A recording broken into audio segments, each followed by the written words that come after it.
the gentle rumble of traffic ran across the chilly night air, breathing a sense of life into an otherwise dead area. The night was clear but bitterly cold.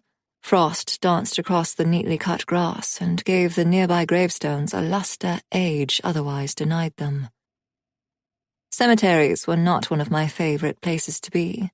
I simply couldn't understand the human need to commemorate the dead by raising often elaborate tombs over their loved ones' bones, especially when those same tombs were left to decay as the years went on and visiting the dead became less of a priority or even slipped from memory. Pixies spread the ashes of our dead in the ancient forests of our homelands, although technically, we Aodhán pixies no longer had a homeland. We maintained a connection to the ancient Isbrid forests, but most of us had lived in cities ever since we'd lost the job of guarding the relics of the old gods eons ago. I was only here tonight because I'd learned this cemetery was inhabited by a ghoul, and I was hoping it might be able to provide some much-needed information. While ghouls did like to feed on flesh, their preference was for decaying, not fresh. They were, for the most part, insubstantial but fearsome-looking beings who held a very deep fascination for the living. It wasn't unknown for them to choose a target to follow through the night, listening to their conversations and watching their movements, which, according to my mother, made them the ultimate gossip-gatherers with eons of information behind them. As far as I was aware, she'd never used this particular ghoul, but she had regularly talked to one up in the Peak District. I have no idea why she'd travel that far, but if there was one thing I'd learned over the last few months, it was how much I didn't know about my mother and what she did beyond the realms of running the family's tavern. And now she was dead. Murdered. I sucked in a deep breath and resolutely pushed away the grief that automatically rose. I hadn't yet allowed myself to properly grieve for her, even after we'd found her body, and I remained utterly determined not to do so until I found her killers and brought them to justice. Or killed them. I frowned at the dark ferocity rumbling through that thought.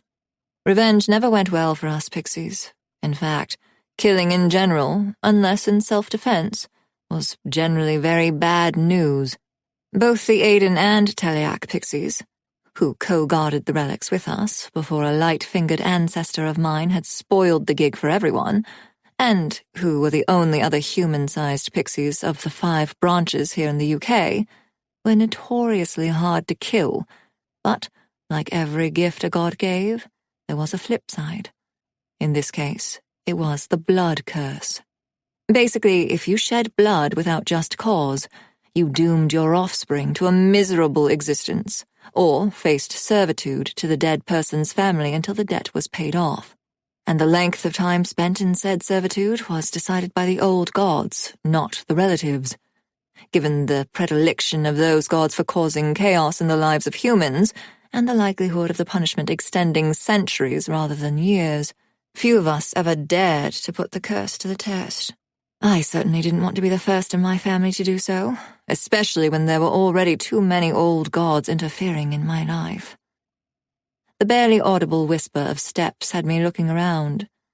Mathi Dhār-Val, who was not only a former lover but also the liaison between me and Deva's Fae Council, who I now worked for, strolled casually toward me, snappily dressed in a long blue trench, crisp black trousers, and shiny black boots. Like all Yul-Sovar elves, he was lean in build but absolutely divine to look at. Golden skin and hair, angelic features, and eyes the color of summer skies. We'd been together for nearly 10 years before splitting 8 or so months ago, and although I'd always known he was not my one true love, and could never be, in fact, given he was a high-born light elf, and they only married their own kind and rank, I'd always enjoyed his company. I still did, although we would never again be bed buddies.